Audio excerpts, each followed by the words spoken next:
Welcome to morning bulletin. ఇక వార్త వివరాల్లోకి వెళ్తే జలశక్తి మంత్రిత్వ శాఖ సమావేశంలో ముఖ్యమంత్రి చంద్రబాబు నాయుడు నీటి వివాదాలపై కీలక వ్యాఖ్యలు చేశారు. బెదిరింపులు చేస్తే పారిపోయే వ్యక్తిని కాదని స్పష్టం చేశారు. నీటి వనరుల విషయంలో ఇచ్చిపుచ్చుకునే ధోరణిని అవలంబిస్తామన్నారు. రాష్ట్రాలకు తగిన న్యాయం జరిగేలా కేంద్రం చొరవ తీసుకోవాలని కోరారు. ప్రధాని నదుల అనుసంధానంపై ఆసక్తి చూపుతున్నారని తెలిపారు. ఆయకట్ట ప్రాంతాల అభివృద్ధి, సాగునీటి ప్రాజెక్టుల ప్రాధాన్యత, నీటి వనరుల సమన్విత వినియోగంపై సమావేశంలో చర్చించామని తెలిపారు. రాష్ట్ర హక్కులకు భంగం లేకుండా సమగ్రంగా నీటిని వినియోగించేందుకు కట్టుబడి ఉన్నామని సీఎం చంద్రబాబు నాయుడు అన్నారు. మిగిలిన రాష్ట్రాలతో కలిసి సమన్వయం కలిగిన విధానంతో ముందుకు సాగేందుకు ఏపీ సిద్ధంగా ఉందన్నారు. గోదావరి బోర్డు హైదరాబాద్లో ఉంటుంది, కృష్ణా బోర్డు విజయవాడలో ఉంటుంది. అదే సమయంలో శ్రీశైలం ప్లంజ్ పూల్ ఇబ్బంది వస్తే దాన్ని మనమే డబ్బులు పెట్టి రిపేర్ చేస్తామని అన్నాం. నీళ్లు కూడా ఎక్కడికక్కడ ఎవరు ఎన్ని వాడుకుంటున్నారో దానిపైన కూడా ఇప్పటికే 2 సార్లు మీటింగులు అయినాయి. ఆ 2 మీటింగుల్లో విభజన కంటే ముందు ఏ రాష్ట్రం ఎంత వాటర్ వాడుకుంటారో అంతవరకు ఎన్ బ్లాక్గా వాడుకునే అవకాశం ఇచ్చారు. ఆ నీళ్లు ఆ విధంగా వాడుకుంటే ఎక్కడ మన నీళ్లు అవసరమో అక్కడ తీసుకెళ్ళి అక్కడ నీటి సమస్య లేకుండా చేసే బాధ్యత తీసుకుంటున్నాం. ఇలాంటి వాతావరణం నేను ఒకటే చెప్పాను, అవసరమైతే వాళ్ళు కూడా గోదావరి నీళ్లు వాడుకుంటారు, మనం కూడా వాడుకుంటాం. ఈ నదుల అనుసంధానం చేయమని ప్రధానమంత్రి గారు కూడా ఒక సంకల్పం చేశారు. మీరు గుర్తుపెట్టుకోవాలి, ఈరోజు నేను మాట్లాడడం లేదు. మొన్న మీరు చూస్తే అపోజిషన్లో ఉంటే ప్రజా చైతన్యం కోసం సాగునీటి ప్రాజెక్టులు ఏమైనాయో నేను ప్రజెంటేషన్లు కూడా చేసి 14 రోజులు తిరిగాను. నంద్యాలలో ఉన్నప్పుడే ఏం చేశారో మీరు చూశారు నన్ను.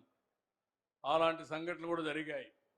కానీ నేను ఒకటే ఆలోచించా, ప్రజల కోసం పనిచేస్తున్నా. చిన్న చిన్న బెదిరింపులకో ఇబ్బంది పెడితే భయపడి పారిపోయే మనస్తత్వం కాదు. మాజీ మంత్రి రోజాపై నగరి టీడీపీ నేత గాలి భానుప్రకాష్ తీవ్ర విమర్శలు చేశారు. నీకు దమ్ముంటే కాణిపాకం వచ్చి ప్రమాణం చేయగలవా అంటూ ఆయన సవాల్ విసిరారు. టైం నువ్వు చెప్పినా సరే, నన్ను చెప్పమన్నా సరే సిద్ధంగా ఉన్నానన్నారు. గత 5 ఏళ్లలో ఇసుక, బియ్యం అక్రమ రవాణాలో రోజా, ఆమె సోదరులు, అనుచరులకు సంబంధం లేదని ప్రమాణం చేయగలదా అని ప్రశ్నించారు. తాము మాత్రం అన్ని విషయాల్లో న్యాయంగా వ్యవహరించామని స్పష్టం చేశారు. వైఎస్ఆర్సీపీ నేతలు అక్రమ రవాణా చేస్తుంటే పట్టించిందే తామన్నారు. రోజా డ్రామాలతో నిజాలను దాచే ప్రయత్నం చేస్తుందని, ఆమెకున్న అవినీతి అలవాట్లు తాముకెందుకు రుద్దుతున్నారని మండిపడ్డారు. కళ్లకు ఇబ్బంది ఉంటే డాక్టర్ దగ్గర చెకప్ చేయించుకో అంటూ రోజాను వ్యంగ్యంగా విమర్శించారు. 7 ఇసుక లారీలు పట్టుకున్నారు నగరి కాన్స్టిట్యున్సీలో. పట్టుకుంది వైసీపీ కౌన్సిలర్ది. వాళ్ళు అరెస్ట్ కూడా చేయడం జరిగింది. ఏదో అంటే దొంగ అన్నట్టుగా ఇవాళ అంటే గత 5 సంవత్సరాలుగా వాళ్ళు యథాయచ్చిగా చేసుకుంటూ వస్తూ ఉన్నారు. ఇవాళ దొరికారు, నగరి కాన్స్టిట్యున్సీలో దొరికారు. ఎక్కడి నుంచి, రాజంపేట నుంచి, చేయూరు నుంచి ఇసుకెత్తుకోవాలి డైరెక్ట్గా తమిళనాడుకి అమ్ముతా ఉన్నారు. పోలీసులు చాకచక్యంతో 7 టిప్పులు పట్టుకున్నారు. పట్టించిందే మేము, ఆమె మేము చేస్తామంటే దొంగ పోలీసులు దొంగ అన్నట్టుగా ఉంది వాళ్ళ ఎవరు. అంటే వాళ్ళ అలవాట్లంతా కూడా మాపై రుద్దే ప్రయత్నం ఆమె చేస్తూ ఉంది. ఆమె అంటా ఉంది నగరి కాన్స్టిట్యున్సీలో బాను ఒక్కరోజు కూడా తిరగలేదు, కనిపించలేదు అని చెప్పే మాట ఆమె అంటా ఉంది. అది నీకు ఏమన్నా కళ్ళు ఇబ్బంది ఉంటే పోయి డాక్టర్తో చెక్ చేయించుకో. ఇవాళ నీకు సంవత్సరం పేపర్లు తీసి చూసుకో. రోజు నా ఫోటోలు ఉంటాయి. ఈ ఊర్లో తిరిగాడు, ఈ ఊర్లో శంకుస్థాపన చేశాడు, ఈ ఊర్లో పెన్షన్లు ఇచ్చారు, ఈ ఊర్లో మీటింగ్లు పెట్టారని చెప్పే మాట నీకు ప్రతి చోట కనపడుతుంది. శంకుస్థాపనలే కాదు, ఓపెనింగ్లు చేసిన రోడ్లు ఇవాళ దాదాపు 100 పైన ఇవాళ రోడ్లు కంప్లీట్ చేస్తున్నాం. నువ్వు ఊర్ల మీద వస్తే కదా కనిపించేదాన్ని రోడ్లు. వేసిన రోడ్లు కానీ, పెట్టిన లైట్లు కానీ, తవ్విన కాలువలు కానీ, ఇచ్చిన నీళ్లు కానీ, కుళాయిలు కానీ ఇవన్నీ కనిపిస్తాయి కదా. ఇవాళ నువ్వు మోహన్ చెల్లక ఊర్ల మీద తిరగట్లా, నీకేం విషయాలు తెలియట్లేదు అనుకుంటా. నీలో లోపాన్ని మా మీద వృత్తి నువ్వు అసలుకి. ఇంకోటి నువ్వు అన్నావు ఇసుక లారీకి నీకు సంబంధం లేదని. నీకు దమ్ముంటే నీకు సవాల్ ఇస్తున్నా, కాణిపాకం వెళ్దాం రా, ఇసుక లారీలకి నీకు సంబంధం లేదు మీ పార్టీ వాళ్ళకి ప్రమాణం చేయి. నీకు కానీ, మీ అన్నలకు కానీ, నీ మూడు కానీ సంబంధం లేదనే ప్రమాణం చేయి. నేను చేస్తా, నువ్వు చెప్పు టైం, నేను చెప్పండి చెప్తా, పోయి చేద్దాం. కాణిపాకంలో పోయి ఆ ఇసుక కానీ, అక్కడ జరిగే బియ్యం స్మగ్లింగ్ యాక్టివిటీస్ కానీ ఏదన్నా కూడా నాకు సంబంధం లేదు, నేను ప్రమాణం చేస్తాను. నువ్వు వచ్చి చెయ్యి, నువ్వు చెప్పు టైం, నేను వస్తా ఆడే టైంకి. నీలో ఉన్న నిశుద్ధత కానీ అప్పుడు చూద్దాం. ఊరికే మాట్లాడటం కాదు, ఏదంటే అదే మాట్లాడటం కాదు. అంటే ఒక అబద్ధాన్ని గట్టిగా చెప్పి ఏదో తెలిసిన ఛానళ్ళు ఉన్నాయి, ఆ ఛానల్ వాళ్ళకి చెప్పేసి అబద్ధం వేయించేద్దాం అని, అబద్ధాలు కూడా నిజం చేద్దాం అని చెప్పి ఎవరో ఉన్నావు. కానీ ఏ రోజు కూడా నువ్వు ప్రజా సంక్షేమాల కోసం పోరాడిన పాపాన్ని పోలే. నాకు తెలిసి నువ్వు 12,000 రూపాయల అద్దె పంపు నుంచి ఇవాళ ఊరికి ఒక ఇల్లు కట్టుకున్నావు. చెన్నైలో కానీ, హైదరాబాద్లో కానీ, నగిరిలో కానీ, ఇంకెన్ని ఊర్లో ఉన్నాయో నీకే తెలియదు. అది నీ ఇవాళ పరిస్థితి. జనాలకు కూడా తెలుసు, ఇసిగిపోయారు నీతో. నువ్వు చేసే చేష్టలు కానీ, హావభావాలు కానీ, ఎక్కిలి చేష్టలు. అంటే ఒక ఆడ మనిషి ఎలా ఉండకూడదు దానికి ప్రతిబింబం నువ్వు అసలుకి. ఇంకనైనా పద్ధతులు మార్చుకుంటామంటే ఏమాత్రం కూడా తగ్గకుండా ఇంకా ఈవీఎం చెప్పి నిజంగా మీరు గెలిస్తే ప్రజలు ఓట్లేసినట్టు, మిమ్మల్ని చేత్కరించి బంగాళాఖాతంలో పడేస్తే ప్రజలు ఓట్లేనట్టు.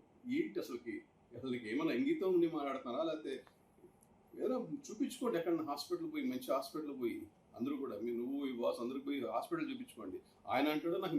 మాజీ మంత్రి రోజాపై నగరి టీడీపీ నేత గాలి భానుప్రకాష్ తీవ్ర విమర్శలు చేశారు. నీకు దమ్ముంటే కాణిపాకం వచ్చి ప్రమాణం చేయగలవా అంటూ ఆయన సవాల్ విసిరారు. టైం నువ్వు చెప్పినా సరే, నన్ను చెప్పమన్నా సరే సిద్ధంగా ఉన్నానన్నారు. గత 5 ఏళ్లలో ఇసుక, బియ్యం అక్రమ రవాణాలో రోజా, ఆమె సోదరులు, అనుచరులకు సంబంధం లేదని ప్రమాణం చేయగలదా అని ప్రశ్నించారు. తాము మాత్రం అన్ని విషయాల్లో న్యాయంగా వ్యవహరించామని స్పష్టం చేశారు. వైఎస్ఆర్సీపీ నేతలు అక్రమ రవాణా చేస్తుంటే పట్టించిందే తామన్నారు. రోజా డ్రామాలతో నిజాలను దాచే ప్రయత్నం చేస్తుందని, ఆమెకున్న అవినీతి అలవాట్లు తాముకెందుకు రుద్దుతున్నారని మండిపడ్డారు. కళ్లకు ఇబ్బంది ఉంటే డాక్టర్ దగ్గర చెకప్ చేయించుకో అంటూ రోజాను వ్యంగ్యంగా విమర్శించారు. కంప్లైంట్ ఇవ్వడానికి వచ్చాం, వాళ్ళ నుంచి ప్రొటెక్షన్ కోరుకోవడానికి వచ్చాము ఇక్కడికి. వాళ్ళ వల్ల మాకు ప్రాణహాని ఉంది, అందుకనే కంప్లైంట్ ఇవ్వడానికి ఇక్కడికి వచ్చాము. మా అన్నయ్యకి న్యాయం జరగాలి. దీని ద్వారా పవన్ కళ్యాణ్ గారు చిన్న చిన్న వాటికి స్పందిస్తాడు. దీనికి మాకు తొందరగా న్యాయం జరిగేలా చూడాలని ఆయన దగ్గర నుంచి మేము కోరుకుంటున్నాము. వీలుంటే ఆయనతో కలిసి మాట్లాడే అవకాశం మాకు ఇప్పించండి. మెయిన్ మీకైతే సోషల్ మీడియా వాళ్ళకి ఒకటైతే గట్టిగా చెప్పగలుగుతున్నాను, ఇక్కడ మేము ఏది మాట్లాడామో అదే అక్కడ టెలికాస్ట్ చేయండి. మేము మాట్లాడింది ఒకటి, మీరు కట్ చేసి ఒకటి వేయడానికి మీకు అసలు ఏ రూల్స్ లేవు. మేము ఏది మాట్లాడతామో అది అక్కడే ఇవ్వండి. మీకు ఇష్టం వచ్చినట్లు కట్ చేసుకొని మీరు వేసుకుంటే మాకు అన్యాయంగా ఇంకేం జరుగుతుంది? మీరు చేసే దాన్ని బట్టి మాకైతే న్యాయం కావాలి. దీని ద్వారా అక్రమ సంబంధాలు అది ఇది అన్నారు, మీకు తెలుసా? ప్రూఫ్స్ ఉన్నాయా మీకేమన్నా? మీరు ఎట్లా వేస్తారు మరి? ప్రూఫ్స్ ఉంటే పెట్టి చూపించండి. ఏదో రెస్టారెంట్ లో ఇద్దరు కూర్చొని ఫోటో దిగారని చెప్పి దాన్ని పెట్టుకొని మీరు అక్రమ సంబంధాలు అవి ఇవి ఉన్నాయని చెప్పి అంటే ఎట్లా తెలుసు మీకు అక్రమ సంబంధాలు ఉన్నాయని? మీరు ఏమన్నా చూసారా? చెప్పండి. అయితే ఇలాంటి తప్పు చేసేవాడు కాదు, దీన్ని అయితే బల్ల గుద్ది చెప్పగలుగుతాను నేను. మా అన్న అయితే అలాంటి వాడు కాదు, తప్పు చేసేవాడైతే మా అన్నయ్య కాదు. దీని ద్వారా మాకు న్యాయం కావాలి, మేము ఎంత వరకైనా వెళ్తాము, చెప్పగలుగుతాను. కారణాలు విచారణ వస్తున్నాయి, పోలీసు వాళ్ళ కస్టడీలో ఉన్నారు, త్వరలో తెలుస్తాయి. వాళ్ళే అన్ని ప్రూఫ్స్ బయట పెడతారు. దేవుడు భగవంతుడు అనేవాడు ఒకడు ఉన్నాడు, చూపిస్తాడు ఆయన. తొందరలో ఉంది.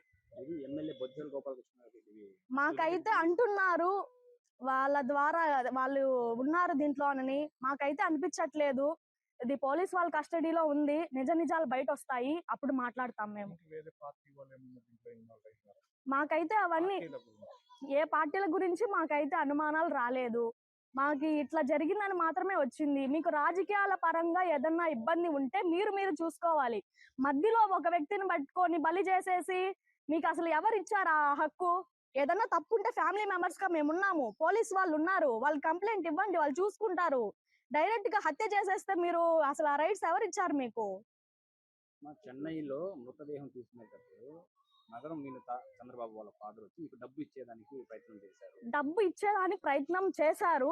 ముందు తెలంగాణకు గోదావరి, కృష్ణా నదులపై పూర్తి హక్కులు ఉన్నాయని బీఆర్ఎస్ నేత కేటీఆర్ హుల్లూరు చేశారు. గోదావరి నీళ్లు రేవంత్ రెడ్డి అబ్బసొత్తు కాదు, తాత జాగీరు కాదు అంటూ తీవ్ర వ్యాఖ్యలు చేశారు. ఆంధ్రప్రదేశ్ ప్రజలతో తమకు వ్యతిరేకత ఏమీ లేదని స్పష్టం చేశారు. తమ వాటా నీటిని తీసుకున్న తర్వాత మిగిలిన వాటిని ఇతరులు వినియోగించాలన్నారు. తమ హక్కులను కోపాడుకునే విషయంలో మాత్రం రాజీ ఉండదన్నారు. అన్నారు. తాము కాళేశ్వరం ప్రాజెక్టు నిర్మిస్తుంటే అడ్డుకునేందుకు అప్పట్లో చంద్రబాబు నాయుడు లేఖలు రాశారని గుర్తు చేశారు. ఇది నదుల అనుసంధాన ప్రయోజనాల్ని అర్థం చేసుకోలేకపోవడమేనన్నారు. రాష్ట్ర హక్కుల విషయంలో తెలంగాణ వెనుకడుగు వేయదని, తామే ముందుండి పోరాడతామని కేటీఆర్ స్పష్టం చేశారు. మాకు గొడవ ఆంధ్ర ప్రజలతో ఎంత మాత్రం లేదు.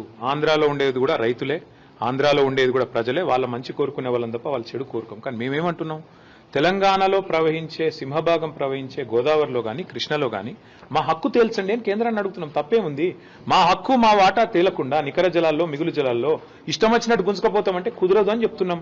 మరి మీరు చెప్పే స్ఫూర్తి కరెక్ట్ అయితే మరి కాళేశ్వరం కట్టినప్పుడు అడ్డుకున్నది ఎవరు? చంద్రబాబు నాయుడు కాదా? ఉత్తరాలు రాసింది ఎవరు? ఇదే ఆదిత్యనాథ్ దాస్ కాదా? ఉత్తరాలు రాసి కేంద్ర ప్రభుత్వంలో మీ పలుకుబడిని ఉపయోగించి మా ప్రాజెక్టులను అడ్డుకునే ప్రయత్నం చేయలేదా? మేము అడ్డుకుంటలేం. మేమేమంటున్నాం ఇవాళ? స్పష్టంగా మా వాటా తేల్చండి. రేవంత్ రెడ్డి అబ్బసొత్తు తాత జాగీర్ కాదు గోదావరి నీళ్లు.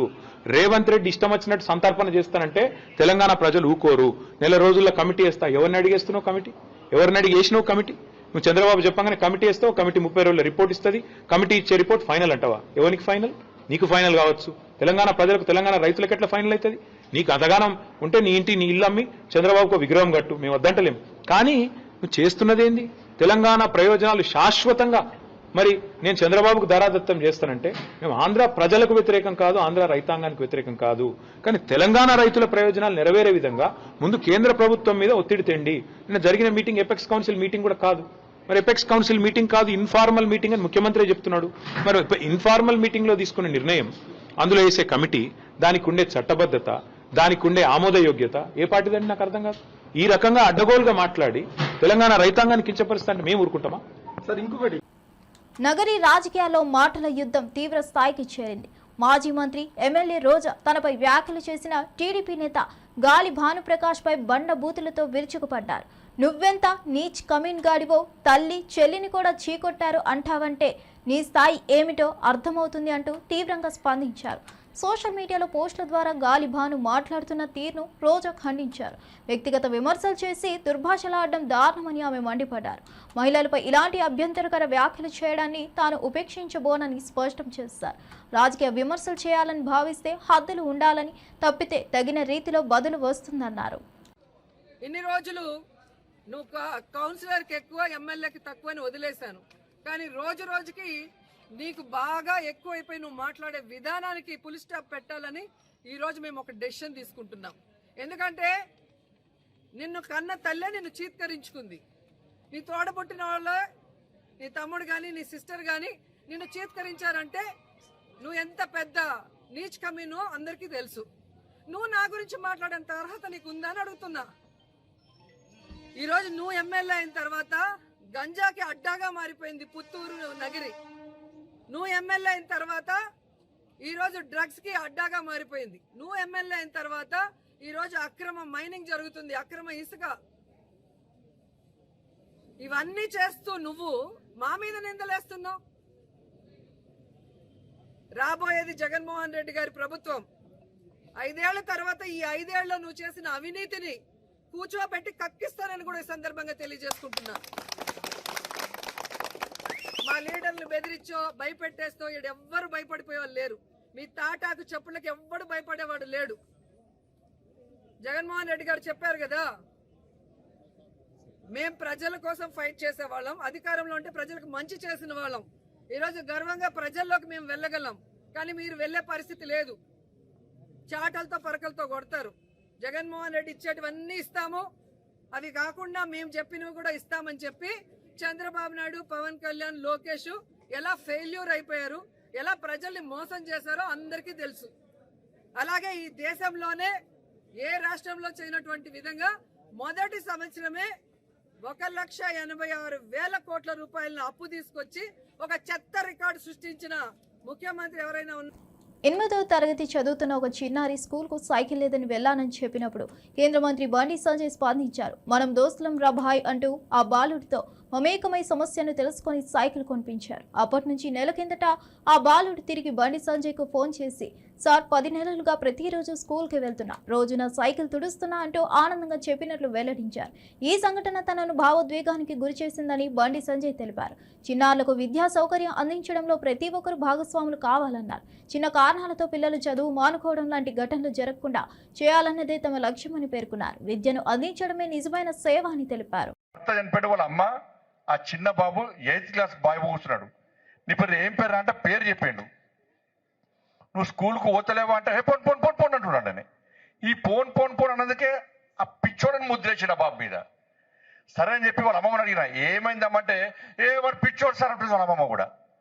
వాళ్ళ అమ్మని అడితే వాళ్ళ అమ్మ కూడా వాడు పిచ్చి లేచింది సార్ అంటే వాళ్ళ అమ్మ అంటున్నది. కానీ అబ్బాయిని చూస్తే అట్లా లేడు, అబ్బాయి చాలా యాక్టివ్ ఉన్నాడు. వాళ్ళిద్దరిని వాళ్ళ అమ్మను బయటికి పంపించిన. నేను వంతను కూర్చున్నా, అరే నువ్వు నేను దోస్తున్నా అబ్బాయి, దోస్తు చేస్తావా అంటే చేస్తా అన్నాడు. అన్ని వేరే విషయాలు మాట్లాడి నువ్వు స్కూల్కు పోవాలంటే నేను ఏం చేయాలి అన్న. పోను సార్ అన్నాడు. మీ ఫ్రెండ్స్ పేరు చెప్పినా అంటే 6 ఫ్రెండ్స్ పేరు చెప్పారు. వాళ్ళకి ఏముంది అన్న. సార్ వాళ్ళకు అందరికీ సైకిల్ ఉన్నాయి, నేను సైకిల్ ముడితే నన్ను కొడుతున్నారు. వాళ్ళ 6 సైకిల్ ఉన్నాయి, నేను వాళ్ళ సైకిల్ ముడితే నన్ను కొడుతున్నారు సార్ అని చెప్పాడు. అప్పుడు అర్థమైపోయి సైకిల్ పంచాయతీ అని చెప్పాను.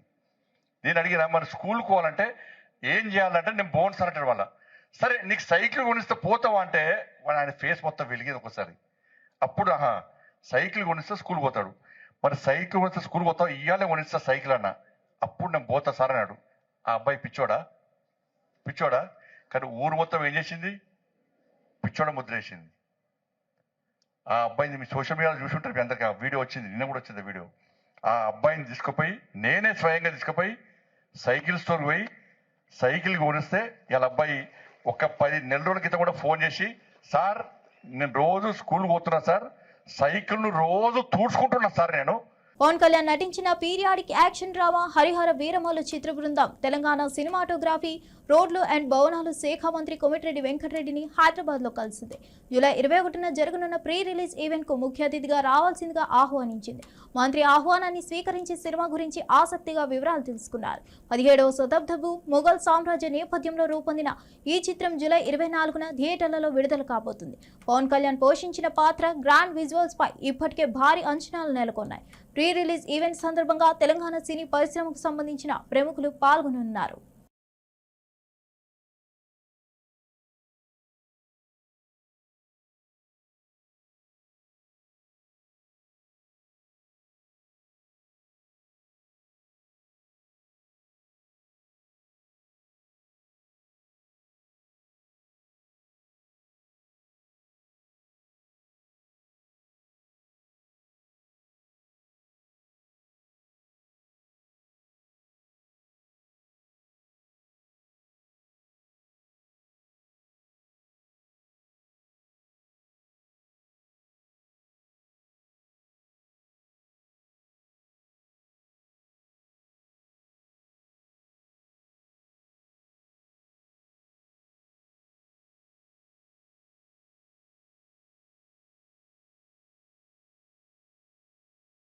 రాయలసీమ గడ్డ మీద నుంచి మాజీ సీఎం జగన్ ను ప్రశ్నిస్తున్నానంటూ మంత్రి పయ్యావుల కేశవ్ తీవ్ర వ్యాఖ్యలు చేశారు. సీమకు నువ్వేం చేసావు జగన్ అంటూ ఆయన నిలదీశారు. హంది నీవా కాలువ గట్టు మీదే చర్చకు సిద్ధమా అంటూ సవాల్ విసిరారు. రాయలసీమ అభివృద్ధిపై వైఎస్ఆర్సీపీ పాలన పూర్తిగా విఫలమైందని మండిపడ్డారు. నీటి ప్రాజెక్టులు, ఉపాధి అవకాశాలు, పరిశ్రమలు ఏ ఒక్కదానిలోనూ పురోగతి లేదని విమర్శించారు. గత ప్రభుత్వ హయాంలో హిందీ, నీవా కాలువలు సరైన అభివృద్ధి జరగలేదని, ఇప్పుడు టీడీపీ ప్రభుత్వం నిజమైన మార్గదర్శకంగా పనిచేస్తుందని తెలిపారు. సీమపై ప్రేమ ఉంటే ప్రజల మధ్యకు వచ్చి ప్రత్యక్షంగా చర్చించాలన్న పయ్యావుల కేశవ్ ఇక మౌనంగా ఉండే ప్రసక్తే లేదన్నారు. 2019లో ఉరవకొండకు వచ్చి జగన్మోహన్ రెడ్డి గారు ఏం చెప్పారు? ఎన్నికల ముందు 3 నెలల్లో హంద్రీనీవా పనులు పూర్తి చేస్తా అన్నాడు.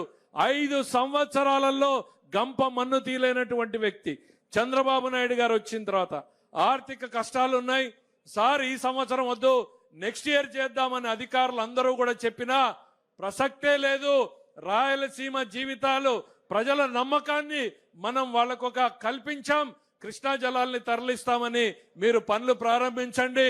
డబ్బులు ఎట్లా దేవాలో నేను చూసుకుంటానని చెప్పినటువంటి మహానుభావుడు చంద్రబాబు నాయుడు. ప్రజల్ని కంపేర్ చేసుకోమంటున్నా, ఏ ఒక్కటైనా సరే రాయలసీమ గడ్డ మీద నుంచే నేను ఇవాళ జగన్మోహన్ రెడ్డిని అడుగుతున్నా, ఈ రాయలసీమకు నువ్వేం చేశావు? కడప ఫ్యాక్టరీ తెచ్చావా? అంద్రి నీవాని వెడల్పు చేసావా? మేం చెప్పగలుగుతున్నాం. కియా ఫ్యాక్టరీని తీసుకొచ్చాం, ఇవాళ హార్టికల్చర్ హబ్గా చేస్తున్నాం, డ్రిప్ ఇస్తున్నాం, స్ప్రింక్లర్ ఇస్తున్నాం. రాయలసీమలో ప్రతి ప్రాజెక్టుని కూడా పెట్టుబడులు పెట్టి ఖర్చు పెట్టి ప్రారంభించే రకంగా ఇవాళ చంద్రబాబు నాయుడు గారి పాలన జరుగుతూ ఉంది. జగన్మోహన్ రెడ్డి గారిని ఇదే హంద్రీ నీవా వేదిక మీద నుంచి అడుగుతున్నా, మీరు గాని మీ రాయలసీమలో ఉన్న నాయకులు గాని హంద్రీ నీవా మీద కాలువ గట్టు మీద చర్చకు సిద్ధమా అని నేను అడుగుతా ఉన్నా. ఏం మొహం పెట్టుకుని మళ్ళీ మాట్లాడతారు? ఇక్కడితో అయిపోలేదని చంద్రబాబు నాయుడు గారు నిన్న 2 రోజులు ఢిల్లీ, ఇవాళ కర్నూలు, నంద్యాల, రేపు తిరుపతి. ఎందుకు ఈ తపన, ఈ ఆరాటం? ప్రజల జీవితాల్లో ఏదో మార్పు చేయాలి, ఏదో వాళ్ళని అభివృద్ధి వైపు తీసుకెళ్లాలి అని. పందికొక్కులు, అడవి పందులు తిన్నట్టు ప్రజల సొమ్ములు తిన్నారని వీఆర్ఎస్ పాలనపై ఘాటు విమర్శలు చేశారు టీడీపీ నేత సామ రామ్మోహన్ రెడ్డి. కాళేశ్వరం ప్రాజెక్టులో భాగమైన 3 అధికారులపై ఏసీబీ దాడుల్లో వేల కోట్ల అవినీతి వెలుగులోకి వచ్చిందని చెప్పారు. అదే కాళేశ్వరం స్పష్టీకర్తలైన నేతలపై దర్యాప్తు జరిగితే లక్షల కోట్ల అవినీతి బయటపడుతుందన్నారు. కమిషన్ల రూపంలో ముడుపుల కోసమే ఈ ప్రాజెక్టును రూపొందించారని ఆరోపించారు.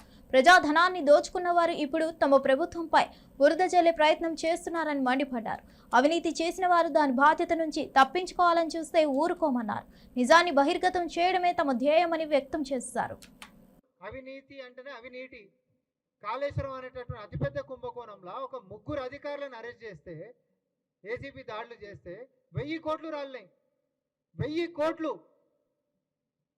మీరు మనుషులా లేకపోతే ఇంకేమన్నా? అసలు ఎవడి సొమ్ము ఎవడు తిన్నాడు? పందికొక్కులు తిన్నట్టు. పందికొక్కులు కూడా అసహించుకుంటాం మేము. అడవి పందులు తిన్నట్టు తిన్నారు. నీటి మీద చేసినటువంటి దగాగాక రాష్ట్ర భవిష్యత్తుని ఆర్థికంగా అతలాకుతలం చేసుకుంటా అప్పనంగా అడ్డగోలుగా పీక తిన్నటువంటిది ఈరోజు ఆ ఏసీబీ రేట్లలో పడ్డటువంటి అధికారులను చూస్తే మనకు అర్థమవుతుంది.